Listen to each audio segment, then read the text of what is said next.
Hello friends, പുതിയൊരു വീഡിയോയിലേക്ക് എല്ലാ കൂട്ടുകാർക്കും സ്വാഗതം. അങ്ങനെ നമ്മുടെ നിധിയാണെങ്കിൽ അച്ഛന് ഇങ്ങനെ പറ്റിയത് അറിയുകയും കരഞ്ഞുകൊണ്ട് ഓടിപ്പോവുകയും ചെയ്യാണ്. അപ്പൊ തന്നെ സുധീഷ് വണ്ടി എടുത്ത് ഇറങ്ങുന്നുണ്ട്. അവര് പോയി കഴിഞ്ഞതും നാട്ടുകാർ ചോദിക്കും, സുഭാഷെ പുതുപ്പെണ്ണ് പെട്ടിയെടുത്ത് ഇറങ്ങിപ്പോയോ എന്ന് ചോദിക്കുമ്പോൾ ഹരീഷ് താനൊന്ന് പോടൂ എന്ന് പറയണേ. അപ്പോൾ നിതീഷ് ചോദിക്കും, ഏടത്തി എന്തിനാ ബാഗ് എടുത്തോണ്ട് പോയത് എന്ന് പറയുമ്പോൾ ഹരീഷ് പറയും, അത് 1-2 ദിവസം അവിടെ തങ്ങേണ്ടി വരുമെന്ന് വിചാരിച്ചിട്ടായിരിക്കും എന്ന് പറയുമ്പോൾ, അങ്ങനെ അവിടെ നിന്നാൽ അവര് ഏടത്തിയെ ഇങ്ങോട്ട് വിടുമോ എന്ന് ചോദിക്കാണ് കേട്ടോ. അപ്പോഴേക്ക് സുഭാഷ് പറയുന്നുണ്ട്, അതൊന്നും ചിന്തിക്കണ്ട, ഇപ്പൊ ആ കുട്ടി അവളുടെ അച്ഛനെ കണ്ടിട്ട് വരട്ടെ എന്ന്, ഒന്നും പറ്റാതിരിക്കട്ടെ എന്ന് പ്രാർത്ഥിക്കാൻ വേണ്ടി നോക്ക് എന്ന് പറയാൻ കേട്ടോ അനിയന്മാരോട്. പിന്നീടാണെങ്കിൽ സുധീഷും നിധിയും പോകുമ്പോൾ നിധി ഇങ്ങനെ കരഞ്ഞുകൊണ്ടിരിക്കുകയാണ് കേട്ടോ.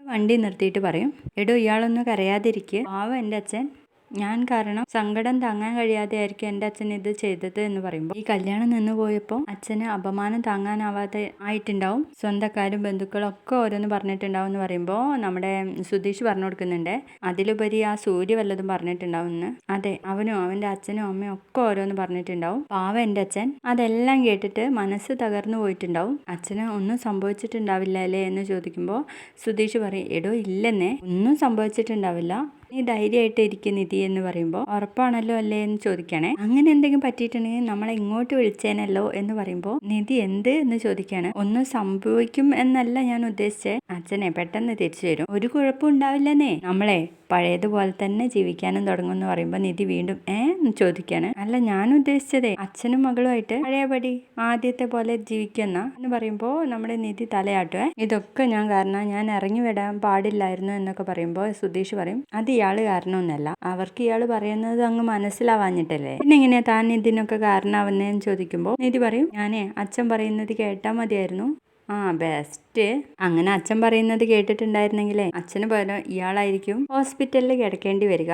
എടോ ഇയാളെടുത്ത തീരുമാനമൊക്കെ സത്യമായിരുന്നു, അതിനൊരു സംശയം വേണ്ടെന്നൊക്കെ പറഞ്ഞിട്ട് നിധിയെ ആശ്വസിപ്പിക്കുകയാണ് കേട്ടോ. ഇങ്ങനെ കരയാതെ നമ്മളിപ്പോ അങ്ങോട്ട് തന്നെയല്ലേ പോകുന്നതെന്ന് ചോദിക്കുമ്പോൾ അപ്പോഴായിരിക്കും കേട്ടോ നിധി ശ്രദ്ധിക്കുന്നത്. അല്ല, എന്തിനാ വണ്ടി നിർത്തിയെന്ന് ചോദിക്കുമ്പോൾ അത് ഇയാളുടെ കരച്ചില് കണ്ടിട്ട് എന്ന് പറഞ്ഞ് വണ്ടി എടുത്ത് വീണ്ടും പോകുന്നു. അങ്ങനെ അവർ വീട്ടിൽ വന്ന് ഇറങ്ങുമ്പോൾ തന്നെ അവിടെ കൂടി നിൽക്കുന്ന ആൾക്കാർ പറയുന്നുണ്ട് കേട്ടോ, ഒരു കൂസലും ഇല്ലാതെ വന്നത് നോക്ക്, അല്ലേലും ഇപ്പത്തെ പെൺപിള്ളേരൊക്കെ ഇങ്ങനെ തന്ത ചത്താലും കാമുകന്റെ കൂടെ വരൂ എന്നാ ഇവക്കൊക്കെ വേണ്ടി കയറി തൂങ്ങാൻ നിന്ന രാജീവ് സാറിനെ പറഞ്ഞാൽ മതിയല്ലോ എന്നൊക്കെ പറയുമ്പോൾ നമ്മുടെ സുധീഷ് പറയുന്നുണ്ട്, അതൊന്നും താൻ മൈൻഡ് ചെയ്യേണ്ടടോ, ഒന്ന് വന്നേ എന്ന് പറഞ്ഞിട്ട് കൈ പിടിച്ച് വലിച്ചു കൊണ്ടുപോവാണ് കേട്ടോ. അപ്പോഴേക്കും അവിടേക്ക് അരുൺ എത്തുന്നു. എന്തിനാടി വന്നേ എന്ന് ചോദിക്കുമ്പോൾ നിധി പറയുന്നുണ്ട്, ചേട്ടാ അച്ഛൻ എന്താ പറ്റിയേ, നിന്നെ പോലുള്ള ഒരു പെണ്ണിന് ജന്മം കൊടുത്തത് ഒരു തെറ്റായി പോയി എന്ന് തോന്നിയിട്ട് മരിച്ച് മണ്ണടിയാൻ വേണ്ടിട്ട് നോക്കിയതാ, എനിക്ക് അച്ഛനെ കാണണം എന്ന് പറയുമ്പോൾ, എന്തിനാ ബാക്കിയുള്ള ജീവൻ കൂടി എടുക്കാനാണോ ഈ തെണ്ടിയേയും കൊണ്ട് വീട്ടിൽ വന്നതിന് ആദ്യം നിന്നെ എന്ന് പറഞ്ഞിട്ട് നിധിയെ തല്ലാൻ ഒങ്ങുമ്പോഴേക്കും അവിടെ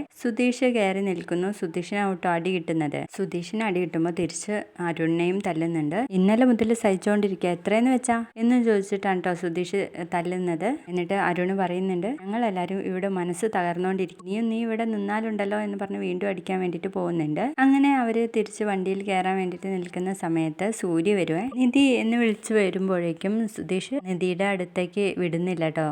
എന്നിട്ട് കൈ പിടിച്ച് ബാക്കിലേക്ക് തിരിക്കാണ് കേട്ടോ സൂര്യയുടെ. എന്നിട്ട് സൂര്യയോട് പറയുക, ഓസ്ട്രേലിയൻ കങ്കാരു, നിധിയുടെ വീട്ടുകാര് അടിക്കും, ഞാനത് കൊള്ളും, പക്ഷെ നീ വന്നാൽ എന്നെ അടിക്കാൻ ഞാൻ നിനക്ക് നിന്ന് തരുവോടാ, അടിച്ച് നിന്റെ ഷേപ്പ് ഞാൻ മാറ്റിക്കളയും, ഭൂലോക സൈക്കോ എന്ന് പറഞ്ഞിട്ട് അങ്ങ് വിടുക കേട്ടോ. എന്നിട്ടും കിട്ടിയിട്ടും നിധിന്റെ അടുത്തേക്ക് തന്നെ സൂര്യ വരുക. എന്നിട്ട് പറയും, നിധി നീ എന്തിനാ ഇവനെ പോയി കല്യാണം കഴിച്ചേ, ഇവന്റെ സ്വഭാവം നോക്ക്, ഒരു റൗഡിയെ പോലെ ഇരിക്കുന്നു എന്ന് പറയുമ്പോൾ അയ്യേ എന്ന് പറയട്ടോ നമ്മുടെ സുധീഷ്, എനിക്ക് എൻ്റെ കൈ വേദനിച്ചിട്ട് വയ്യാന്ന് പറയുമ്പോൾ നമ്മുടെ നിധി പുച്ഛത്തോടെ നോക്കുന്ന ഒരു ഭാഗത്തോടെ ഇന്നത്തെ എപ്പിസോഡ് തീരാണ്. വീഡിയോ ഇഷ്ടപ്പെട്ടാൽ ലൈക്ക് ചെയ്തൊന്ന് സപ്പോർട്ട് ചെയ്യണേ. ബൈ.